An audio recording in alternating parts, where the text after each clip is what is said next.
नमस्कार मेरे प्यारे साथियों, स्वागत है आपका अपने YouTube चैनल अपने हिस्ट्री क्लास में। साथियों, आज हम सिंधु सभ्यता के प्राचीन स्थलों के बारे में आप लोगों से जानकारी साझा करेंगे। किसके बारे में करेंगे? सिंधु सभ्यता, सिंधु हड़प्पा सभ्यता।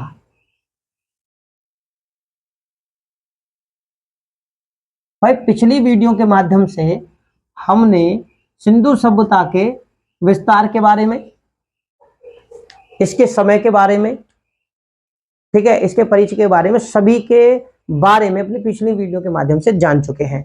अब जो हम जान रहे हैं इनके प्राचीन स्थलों के बारे में जानने। भैया, स्थलों के बारे में क्यों जानने हैं?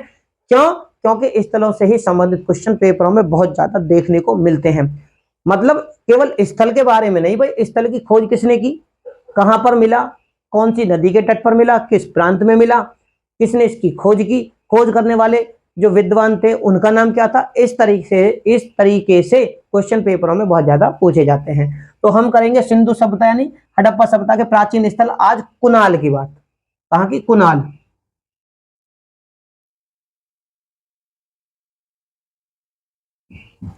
ये सिंधु सभ्यता का प्राचीन एक स्थल है और इसकी जो खोज की गई थी वो 1994 ईस्वी। ठीक है, खोज की अगर हम बात करें तो सिंधु सभ्यता के प्राचीन स्थल कुनाल की खोज 1994 ईस्वी में की गई थी। ठीक है, और इसकी खोज करने वाले जो विद्वान थे वो S.R. राव। क्या थे? S.R.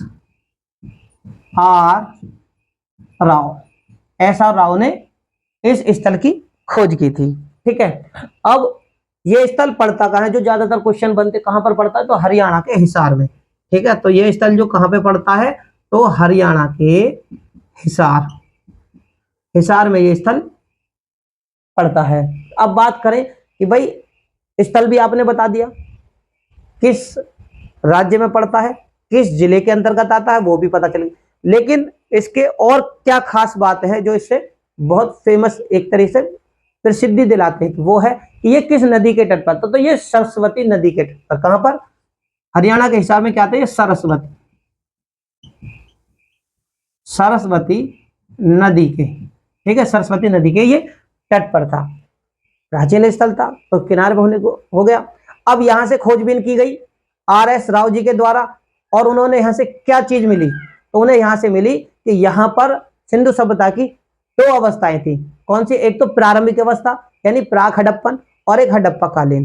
ठीक है, यहां से ये खोजबीन मिले। उसके बाद यहां पर और उत्खनन हुआ, और उत्खनन के बाद में यहां से और जो खोजबीन की गई तो वो यहां से जो मिली, यही एकमात्र ऐसा स्थल है कुनाल जहां से दो चांदी के मुकुट मिले। यहां से क्या मिले? दो चांदी के मुकुट। ठीक है, यानी कि R.S. राव जी का मानना यह है, क्या है मानना, कि भारतीय प्रायद्वीप में यानी सिंधु सभ्यता के जो प्राचीन स्थल हैं, इन स्थलों में एकमात्र स्थल कुनाल जहां से दो चांदी के मुकुट मिले, और यही एकमात्र ऐसा स्थल है जहां से इसके अलावा और कहीं से चांदी के मुकुट देखने को नहीं मिलते। ठीक है, और इस चीज की पुष्टि जो करते हैं वो जोशी जी के द्वारा कर दी जाती है। जोशी जी, ठीक है, जोशी जी क्या कहते हैं? जो जोशी जी विद्वान है पुरातत्व विभाग के, ठीक है, ये क्या कहते हैं कि भारतीय, इनके द्वारा मानना यह है कि यही एकमात्र ऐसा स्थल है जहां से दो चांदी के मुकुट मिले, और भारतीय प्रायद्वीप में और कोई स्थल ऐसा नहीं है जहां से दो चांदी के मुकुट मिले हों।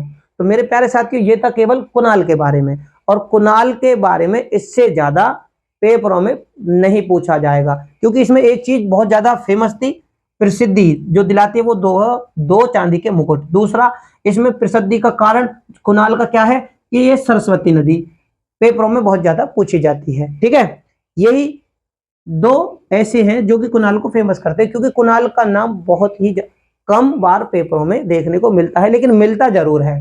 बात करते हैं अगला स्थल जो है सिंधु सभ्यता का, वो है राखीगढ़ी। राखीगढ़ी, ठीक है, इसकी खोज। भाई, ये सिंधु सभ्यता का प्राचीन स्थल है राखीगढ़ी, और राखीगढ़ी की जो खोज की गई वो 1969 ईस्वी में सूरजभान जी के द्वारा। कब? 1969 ईस्वी में, ठीक है। सूरजभान जी ने इसकी खोज की, ठीक है।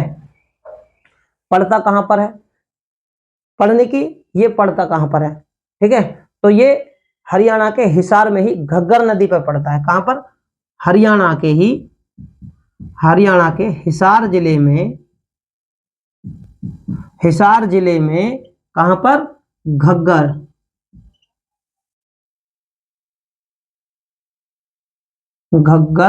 घर नदी, ठीक है। घग्गर नदी के बारे में भी क्वेश्चन बहुत ज्यादा पेपरों में देखने को मिलता है।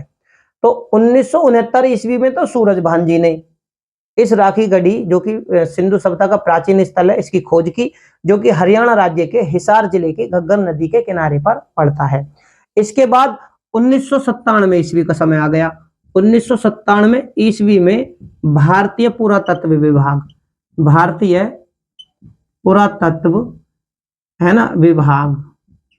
उन्होंने इस स्थल को पहचान दे दी कि ये राखी गढ़ी है।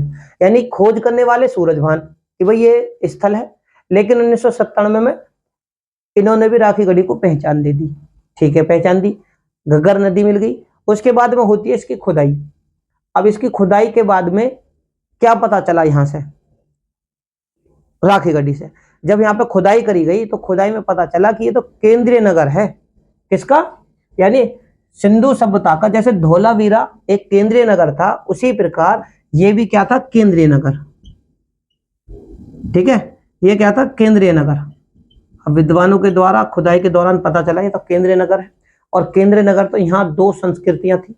अब 2 संस्कृतियां सभी में कॉमन, यानी सिंधु सभ्यता के हर प्राचीन स्थल में एक चीज कॉमन यानी सामान्य, वो क्या? कि यहाँ पर एक तो प्राक, क्या थी?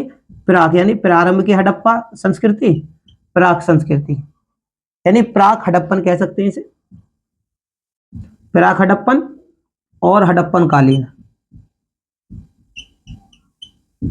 कालीन, यानी 2 संस्कृतियां यहाँ पर विराजमान थी। विराजमान मतलब होती हैं कि यहाँ पर उस समय स्थित थी, ठीक है। अब इसके बाद में और जब खोजबीन हुई इस स्थल की, तब पता चला कि ये जो स्थल है वो बहुत बड़ा स्थल है। भारत में अब तक के, देखो भारत में तो 2 स्थल, मैं दोहरा देता हूं, भारत में थे 2 स्थल, एक था धौलावीरा, दूसरा था राखी गढ़ी। यानी कि सिंधु सभ्यता के अगर विशालतम नगरों की बात करें तो 2 विशाल नगर भारत में है, एक धौलावीरा और एक राखी गढ़ी। और भारतीय प्रायद्वीप की बात करें, ठीक है, भारतीय प्रायद्वीप की बात करें तो सिंधु सभ्यता के 4 विशालतम नगरों की अगर हम बात करें तो 4 विशाल नगर यानी बड़े नगर यानी शहर थे। कौन कौन से? हड़प्पा, मोहनजोदड़ो, धौलावीरा और राखी गढ़ी, ये 4। एक और था बहावलपुर में गनेडीवाल।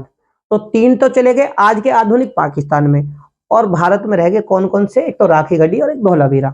तो राखी गढ़ी की जब खोजबीन हुई तो पता चला कि ये तो बहुत ही विशाल नगर है, और इतना विशाल है कि अब तक के खोजे गए जितने भी प्राचीन स्थल हैं सिंधु सभ्यता के, तो मोहनजोदड़ो के बाद में राखी गढ़ी ही सबसे बड़ा है। इसके बाद फिर दोहरा देता हूं, मोहनजोदड़ो सबसे बड़ा नगर है, उसके बाद में राखी गढ़ी दूसरा सबसे बड़ा नगर है। और ये नगर इतना बड़ा है कि ये धौलावीरा से भी बहुत बड़ा है। धौलावीरा अपने आप में बहुत बड़ा विशाल नगर है, जिसकी जनसंख्या भी 20,000 उस समय थी। निवास करने वाले जो व्यक्ति थे उस समय 20,000 थी, लेकिन उससे भी बड़ा है कौन सा? राखी गढ़ी, ठीक है। तो और मोहनजोदड़ो के बाद में यहां पर और खोजबीन करी गई, और खोजबीन करने के बाद में क्या पता चला कि यहाँ का जो प्रवेश द्वार था, भाई उत्खनन के दौरान ये सारी चीजें, ये सारे साक्ष्य मिले कि जब इस और ज्यादा उत्खनन हुआ, खुदाई हुई, तब यहाँ पर पता चला कि यहाँ पर बने हुए थे प्रवेश द्वार। और जो प्रवेश द्वार बने हुए थे तो वहां से जो स्थापत्य ढांचे मिले, ठीक है ना, स्थापत्य यानी स्तंभ के जो ढांचे मिले, खंभों के जो ढांचे मिले, उनसे हमें हड़प्पा के प्रारंभिक अवस्था, यानी हड़प्पा जब शुरू हुई थी, कि सिंधु सभ्यता यानी हड़प्पा सभ्यता जब शुरू हुई थी, तो उसके प्रारंभिक अवस्था के साक्ष्य हमें मिलते हैं और मालूम चलता है कि यहाँ ये जो प्रारंभिक अवस्था की विशेषता कहाँ से मिली, तो राखी गढ़ी से। ठीक है, उसके बाद में यहाँ पर और खोजबीन हुई और मालूम चला ये जो सिंधु सभ्यता थी एक ग्रामीण संस्कृति थी, ग्राम की, और ग्रामीण होने के कारण यहाँ पर जो आजीविका का जो साधन था उस समय, तो वो था कृषि, और कृषि यहाँ पर बहुत ही बड़े पैमाने पर होती थी। ठीक है, होने के बाद ये ग्रामीण संस्कृति थी, यहाँ पर कृषि पैदा होती थी, और रोजमर्रा के अपने जीवन यापन के लिए क्या करते थे, कृषि करने के लिए बाद में अपने जीवन यापन के भरण पोषण के बराबर अनाज सुरक्षित रखने के बाद में बचा कुछ क्या करते थे, तो शहरों का रुख करते थे, और शहरों का रुख करते थे तो शहरों में जाके उसे बेचते भी थे। यानी शहर और गांव एक दूसरे के आपस में ऊपर निर्भर थे।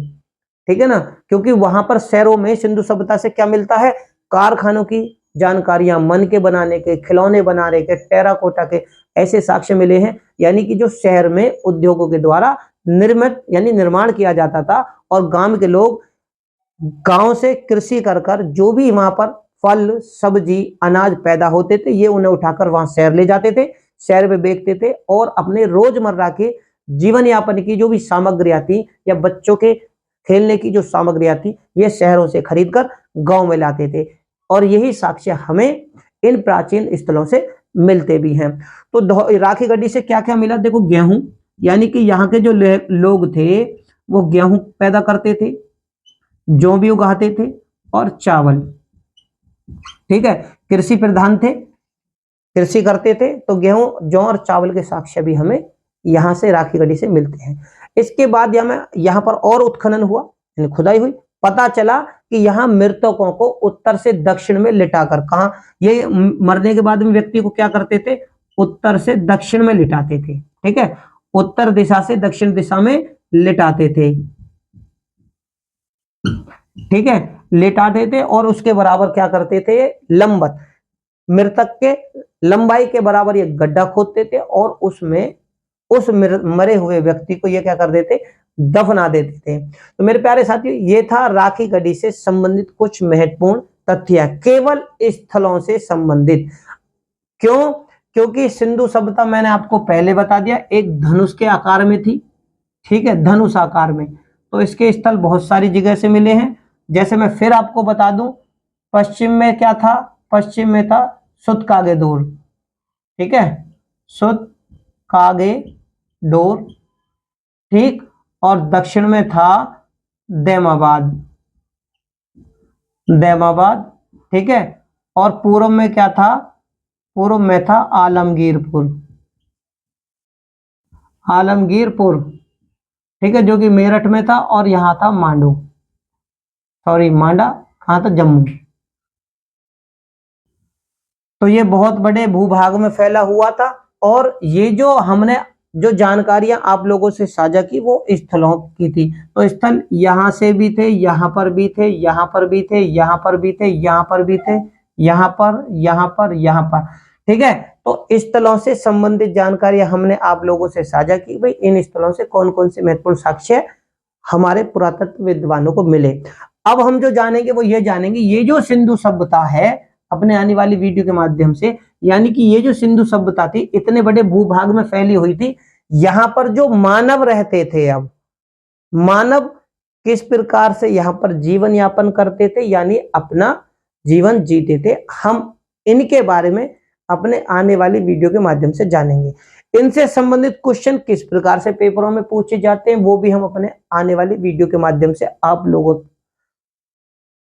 लोगों तक पहुंचा देंगे। तो मेरे प्यारे साथियों, अगर मेरी वीडियो आपको अच्छी लगे तो इसे ज्यादा से ज्यादा लाइक करें, शेयर करें। चैनल पर अगर आप लोग नए हो तो चैनल को सब्सक्राइब करें। धन्यवाद।